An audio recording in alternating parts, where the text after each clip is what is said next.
What's up, guys? My name is JXJ, and before we begin, make sure to subscribe to the channel. Help me reach 400, because right now we just reached 300 subscribers. By the way, thank you so much again, and I'm not going to repeat again, but I do want to say thank you. We got a little something video to do, and we got to get to down business. So I may have finished watching all the series, and yeah, I just finished it, so that took very long time. Before I start talking about the MeTV Tunes 3 program, actually, I'm going to make a plan to combine all of them to talk about this, so stay tuned for that. But for now, today, we're going to talk about The Mask, the animation series, Season 1, Episode, 7. Is that right? Yeah, Episode 7, because, yeah. So this episode's called Reverse Trouble. Before that, you have been warned there will be some spoilers. If you never saw The Mask, the animation series, it's available now on YouTube or Amazon Prime, or you can check the classic Mask, the animated series, now available on MeTV Tunes. Yeah, it's available. And if you don't have cable or satellite, then get Friendliest TV or whatever it is. I'll put the link description below. You guys want to get the Friendliest TV. If not, then it is your decision. And if you never got MeTV Tunes, make sure to check out your cable satellite if until then. Also, I just found out a little fun fact about Wuko, that if you have Wuko's channel, you can put Glad TV and you can scan where the locations are. They have MeTV Tunes, and if they do, then great. If not, then it is what it is. Anyways, let's talk about The Mask, the animated series, and you have been warned. Spoiler episode begins in 3, 2, 1. You have been warned. So this episode's called Reverse. It's called Double Reverse. Yeah, this is not a good sign for Stanley Ichabod. But in this episode, Stanley Ichabod was... Well, before that, we saw Walter beginning episode.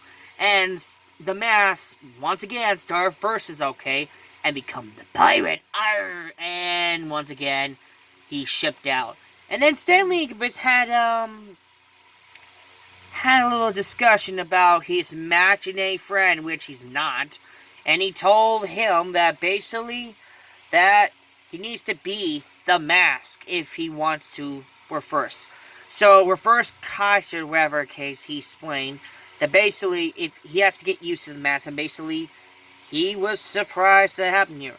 So after this, he did a silly thing. He got promoted, and I'm surprised. And then he did something he did something a little crazy that works, and it was very surprising that he is the Mask, not him.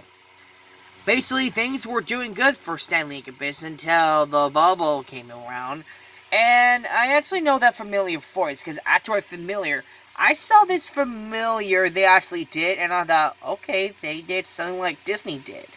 And I guess I know who made this idea.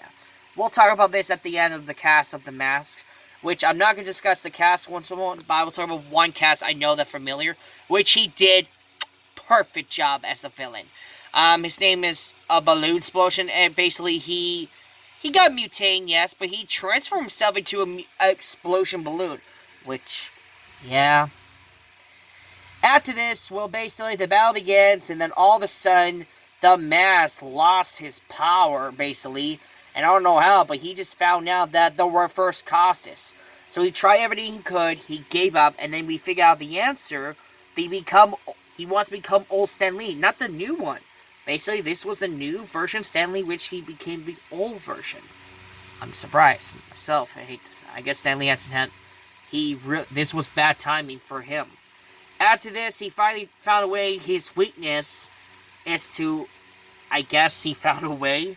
He tried to find a way to stop the nuclear, which I checked the episode, and he did, but there was a second option making sure he doesn't do that again, and there's one option, deflate, and he did, but yeah, and then after this, he tried to make sure he keep it old back to normal, and he doesn't want to do silly stuff. He wants to be old Stanley Ichabod, and which reason why, but at least at the end, he became a hero. So, yeah. Anyways, when I rate this episode, it was very good. I'm going to say 7 out of 10. It was very good. No, 8 out of 10. It's very good. Now, one cast I actually found out. You see, when I found that this episode reversed, he became a balloon, that reminds me episode of Disney's New Adventures of Winnie the Pooh, When I was a kid, I actually saw the Witchell series episode, not on Disney Plus, but on a direct video. I saw Pooh had a balloon this one, and that reminds me of reference to the Mask, the animation series. So I figured out who made this idea. The main idea I think he made this is John Como, who actually did the voice of not just the villain, but he also did the voice of Pooh.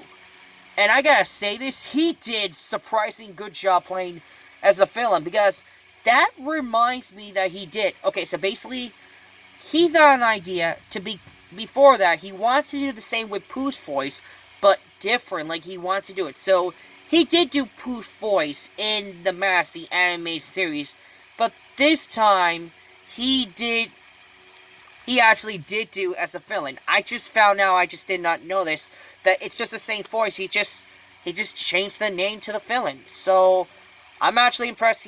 This was actually one of the most genius idea that I think someone actually did. Whoever made this idea was one of the genius idea they did reference, and I will remember that. Anyways, guys, that is it for the Mask, the animation series. Stay tuned, everyone, because I got a lot to talk about MeTV Tunes. I'm going to start talking about lots of shows such as The Freakazoid, Duck Dutchers. I'm going to talk about all the shows I actually did. And then tune in next week on Sunday for the Flintstones movie called The Man Who Called Flintstones. And keep an eye out in the main future, because I might make a plan to react to a first ever band movie that never been aired on this channel, or heck, on TV. That's right. I think you guys will know why. The one show that started them all with Cartooner had a Dulcin program. And I'll tell you the name is. The name I'm going to be reacting to is The Flintstones on the Walk. Now, I'm going to tell you, it's not rated TVG. It's closer to rated TVMA. Which is why the following feature, this special reaction, is going to be rated TV14 LSV. So, stay tuned for JXJ special reactions called The Flintstones on the Walk, which it takes place in 2001, and it's coming soon to the channel near you, if we'll see. So stay tuned for that. I want to watch it because I thought probably best do it, and I'll do it maybe on Saturday when happening here, but it's coming soon, because basically the reason why it's coming soon, because it's going to take some long time. Anyways, that's all for right now. Thanks for watching, and don't forget to subscribe to the channel, and help me reach again for 400 subscribers before the end of the summer. If not, 5 is good enough to make it there. So help me reach. If 400 doesn't make this far, then hey, let's do 500 before that. So help me reach 400 before the end of summer, or we'll just do 500 before the end of the year. That's all for right now. Until then, this is JXJ signing off. And one more thing, smoking! Hopefully they make Season 2, Season 3 on air on MeTV Tunes. If not, I'll just have to keep an eye and see they have it on free on YouTube. Bye, guys!